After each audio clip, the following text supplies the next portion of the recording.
جمعية الدعوة والإرشاد وتوعية الجاليات بمحافظة بدر. الحمد للہ رب العالمین والصلاة والسلام علی اشرف الانبیاء والمرسلین، اما بعد۔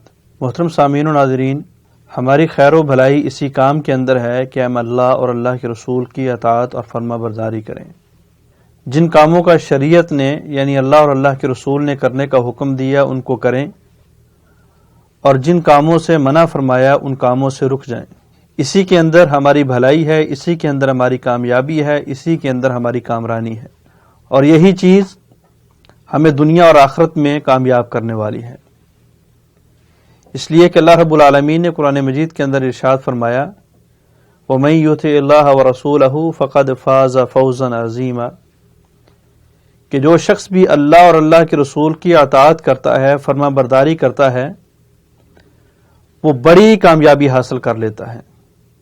دنیا کے اندر جو بھی کام کرتا ہے اس میں خیر آ جاتی ہے، اس میں کامیابی آ جاتی ہے، اس کے اندر بھلائی آ جاتی ہے، وہ اس کے لیے نفع بخش اور فائدہ مند بن جاتا ہے۔ اور دوسری جگہ پہ فرمایا، وَمَن يَعْصِ اللَّهَ وَرَسُولَهُ، جو اللہ اور اللہ کے رسول کی نافرمانی کرتا ہے، اللہ اور اللہ کے رسول کے فرمانوں کو پس پشت ڈالتا ہے، تو وہ گمراہ ہو جاتا ہے، ایسا گمراہ کہ جس کے اندر کسی قسم کا کوئی شک اور شبہ ہوتا ہی نہیں، واضح گمراہ۔ دنیا کے اندر جو بھی کام کرتا ہے اس کے اندر خسارہ ہی خسارہ ہے، نقصان ہی نقصان ہے۔ تو اللہ اور اللہ کے رسول کی اطاعت دنیا کے اندر کامیابی اور کامرانی کی گارنٹی ہے، اور نافرمانی یہ انسان کو ذلیل کرنا اور انسان کا ذلیل ہو جانا اس کے اندر پکا اور سچا ہے۔ اسی طرح اللہ رب العالمین نے سورہ نساء کے اندر فرمایا کہ جو شخص اللہ اور اللہ کے رسول کی اطاعت کرتا ہے، کل قیامت والے دن اللہ رب العالمین ایسے انسان کو ایسی جنت عطا کریں گے جو ہمیشہ ہمیشہ رہنے والی ہوگی، اور اس کے اندر نہریں چل رہی ہوں گی، اور یہ قیامت والے دن کی بہت بڑی کامیابی ہے، حقیقی کامیابی ہے۔ اور اسی آیت کے اندر فرمایا کہ جو اللہ اور اللہ کے رسول کی نافرمانی کرے گا، اللہ رب العالمین ایسے انسان کو ہمیشہ کے لیے جہنم میں پھینک دیں گے۔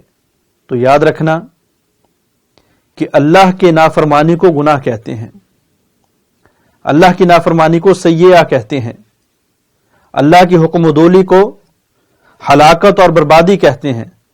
اور جب انسان یہ گناہ کرتا ہے تو اس کے ثمرات، اس کے نتیجے دو طرح کے ہوتے ہیں۔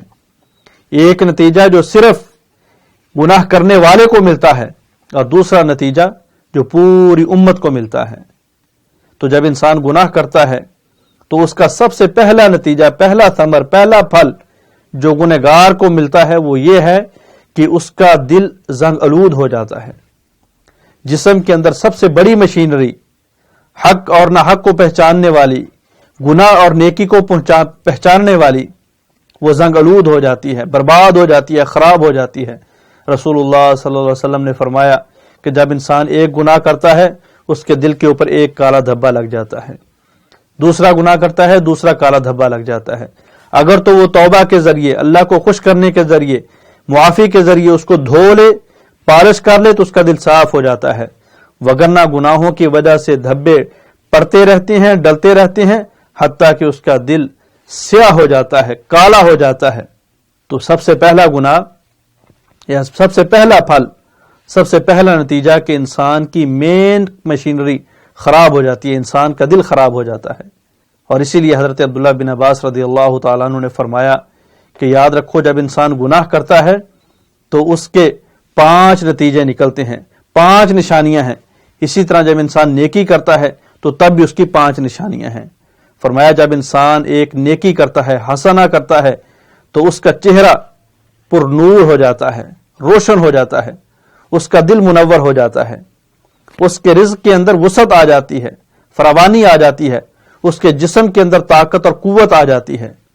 اور فرمایا کہ 5ویں نمبر پہ اللہ کی مخلوق کے ہاں محبوب بن جاتا ہے، ساری خلقت اس سے پیار کرتی ہے۔ اور اسی طرح اگر وہ گناہ کرتا ہے تو اس کے بھی 5 نتیجے ہیں، 5 رزلٹ ہیں، 5 نشانیاں ہیں۔